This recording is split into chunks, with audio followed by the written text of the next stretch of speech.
যে একটা খেলা খেলা যায় এটা তারা চিন্তাই করতে পারে না। যখন তিনি এই খেলাটা খেলতে যান তখন সবাই দেখে হা করে তাকিয়েছিলেন তার দিকে, খুব অবাক হচ্ছিলেন যে এটা কি খেলা, বল না এটা কিভাবে খেলা হয়। তিনি এভাবে বলছিলেন, ঠিক এভাবে কথাগুলো বলছিলেন। এবং এখন মোটামুটি কাবাডি একটা ভালো জনপ্রিয়তা রয়েছে যে কোনো বল ছাড়াই শুধুমাত্র মাটিতে দাগ কেটে একটা খেলা খেলা যায়, এত সহজে খেলা যায়। এবং দিন দিন কিন্তু এটার প্রসার বাড়ছে আর্জেন্টিনায়। Absolutely, absolutely, you are absolutely spot on. এবং লিলিয়ান বানেগা, যিনি আর্জেন্টিনার বাংলাদেশের যে অ্যাম্বাসি হয়েছে নতুন, সেই অ্যাম্বাসির অ্যাডমিনিস্ট্রেটিভ অফিসার, তিনি আজকে বসে এখানে ম্যাচটা দেখছেন। তার সঙ্গে আসলে কথা বলছিলাম বাংলাদেশে আর্জেন্টিনার অ্যাম্বাসির কি অবস্থা এবং পরবর্তী স্টেপগুলো আসলে কি হবে।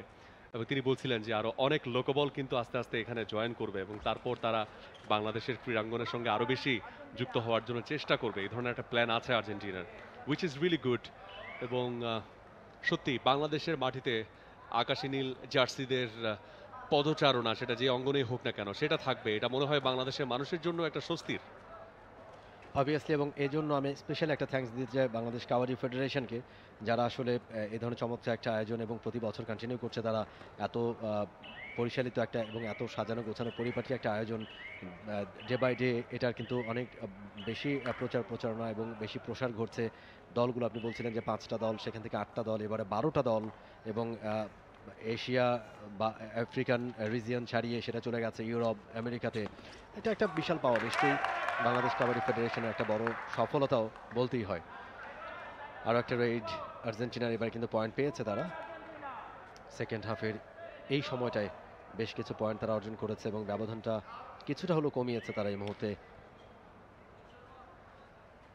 26-53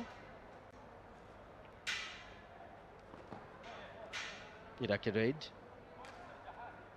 আমির লেফট কর্নার, ও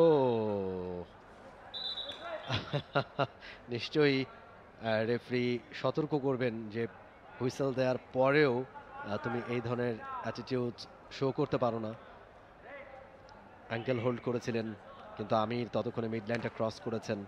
সম্ভবত তিনি দেখতে পাননি যে তিনি মিডলাইনটা ক্রস করে তা নিজের করে স্পর্শ করেছেন, না হলে হয়তো সেভাবে টান দিতেন না বা সেভাবে টেনে ধরতেন না।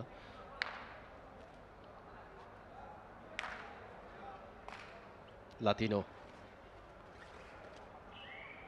বকলাইন ক্রস করেছেন।